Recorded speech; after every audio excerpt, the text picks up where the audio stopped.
الحمدللہ رب العالمین والصلاة والسلام علی اشرف الانبیاء والمرسلین وعلی آلہ واصحابہ اجمعین اما بعد اعوذ باللہ من الشیطان الرجیم بسم اللہ الرحمن الرحیم ان الذین اجرموا کانوا من الذین آمنوا یضحکون واذا مروا بہم یتغامزون صدق اللہ مولانا العظیم۔ مذاق کرنا کسی کا یا کسی کے ساتھ گپ شپ لگانا، ایک گپ شپ لگانا یہ تو جائز ہے، آپ اپنے دوستوں کے ساتھ مذاق کریں، گپ شپ لگائیں، خوش باش رہیں، ہنسیں اور ان کو ہنسائیں۔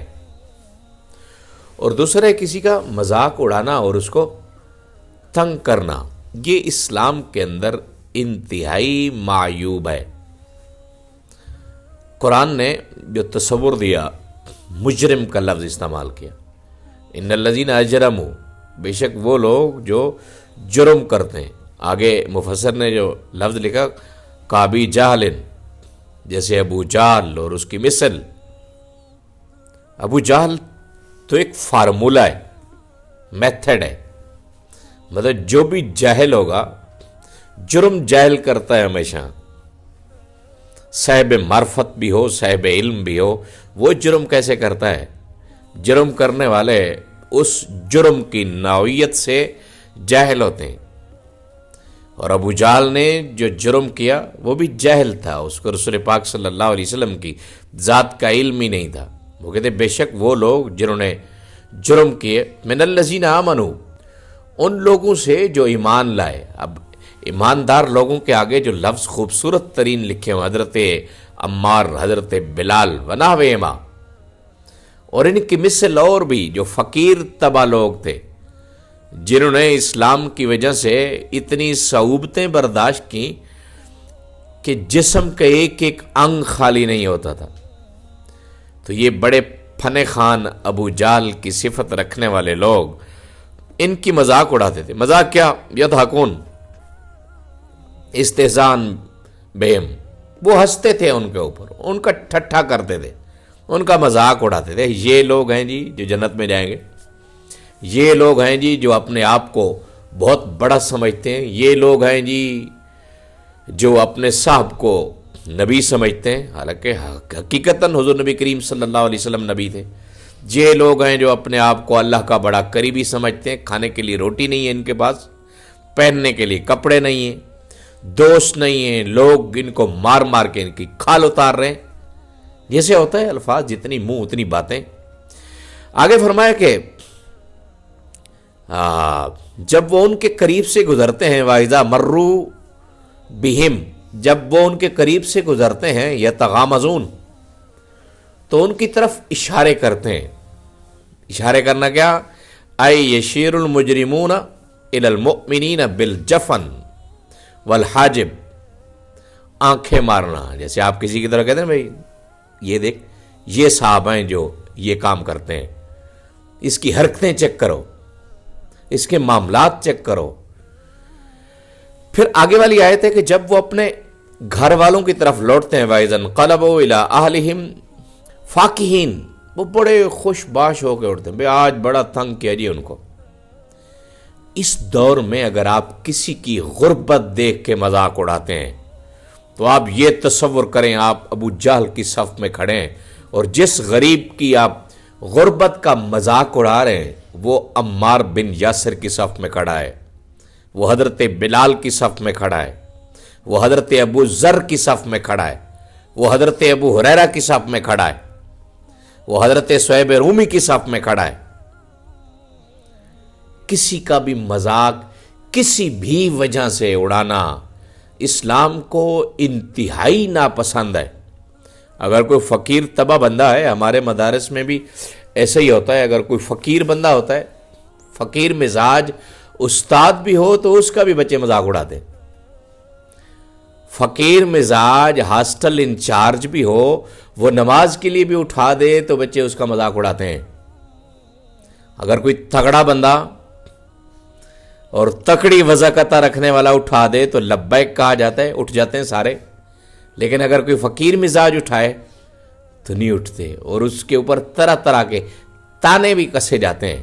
سرکار دو عالم صلی اللہ علیہ وسلم کا ارشاد پاک ہے قیامت کے دن جو سوکھے جنت میں جائیں گے، جو آسان جنت میں جائیں گے، وہ فقیر لوگ جائیں گے جن کو کوئی نہیں پہچانتا۔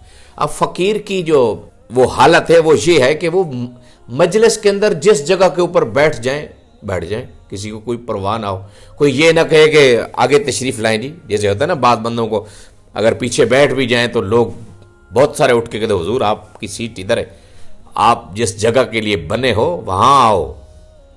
فقیر بندہ وہ تو ادھر بیٹھ جائے کوئی نہیں پوچھتا، ادھر بیٹھ جائے کوئی نہیں پوچھتا، جہاں بیٹھ جائے، جس مجلس میں جائے بھی کوئی پرواہ نہ ہو لوگوں کو، نہ جائے بھی کوئی پرواہ نہ ہو لوگوں کو۔ اب ایسے بندے کا آپ مذاق اڑائیں اور ایسے بندے کا آپ دل دکھائیں جو اللہ کے نزدیک آپ کے مقابلے میں جلدی جنت جانے کا مستحق ہے، تو اللہ کو کیا جواب دیں گے؟ اللہ کے رسول کو کیا جواب دیں گے؟ اور ان صالحین کو، جو صالحین ان فقیروں کو ساتھ بٹھاتے تھے، ان کو کیا جواب دیں گے؟ کسی بھی آدمی کی، کسی بھی کوئی ناکامی، کوئی قسم پرسی یا کوئی ایسی حالت جو اس کے اندر موجود ہے، اگر آپ مذاق اڑاتے ہیں تو قدرت وہ حالت آپ کے اوپر بھی طاری کر سکتی ہے۔ قدرت کے آگے کوئی چیز بعید نہیں ہے۔ بڑا بول نہیں بولنا چاہیے۔ سرکار دو عالم صلی اللہ علیہ وسلم کی تو تعلیمات میں اتنا ہے کہ بیوہ کے سامنے میاں بیوی ایک دوسرے کے ساتھ پیار کی باتیں نہ کریں، یتیم کے سامنے باپ اور بیٹا ایک دوسرے کے ساتھ پیار کی باتیں نہ کریں، غریب کے گھر کے پاس ہانڈی اگر بنائی جائے تو ڈھک کے بنائی جائے۔ اسلام تو اتنا جذبات کا خیال رکھتا ہے، اسلام تو اتنا احساسات کا خیال رکھتا ہے، اور ہم لوگ مذاق اڑاتے پھرتے ہیں۔ مذاق اڑانا رسول پاک صلی اللہ علیہ وسلم کو ناپسند تھا۔ ایک مشرک نے ایک صحابی رسول سے بطور مذاق پوچھا، مذاق اڑایا مشرک نے، کہا کہ آپ کا صاحب رسول پاک صلی اللہ علیہ وسلم کا کہا وہ تو آپ کو پیشاب کرنے کے آداب بھی بتاتا ہوگا۔ تو صحابی رسول تھا نا، اس نے کہا یقیناً بتاتے ہیں، اللہ کے نبی صلی اللہ علیہ وسلم فرماتے ہیں کہ قبلے کی طرف منہ کر کے پیشاب نہیں کرنا، پیشاب کرتے ہوئے باتیں نہیں کرنی، اور بھی جتنے آداب ہیں واش روم جانے کے سب اس نے بتا دیے۔ اب اس کافر کا جو مذاق اڑا رہا تھا شرم کے مارے سر جھک گیا۔ اس لیے کسی کا بھی مذاق نہ اڑائیں۔ وقت پلٹتے ہوئے دیر نہیں لگتی، وقت نے اگر کایاں پلٹی تو صبح کے بادشاہ شام تک فقیر ٹھہر جاتے ہیں، اور شام کے فقیر صبح بادشاہ بن جاتے ہیں۔ اس لیے کسی کا مذاق نہ اڑائیں، کسی کی دل آزاری نہ کریں، اپنے ارد گرد محبتیں بانٹیں، اپنے ارد گرد الفت بانٹیں۔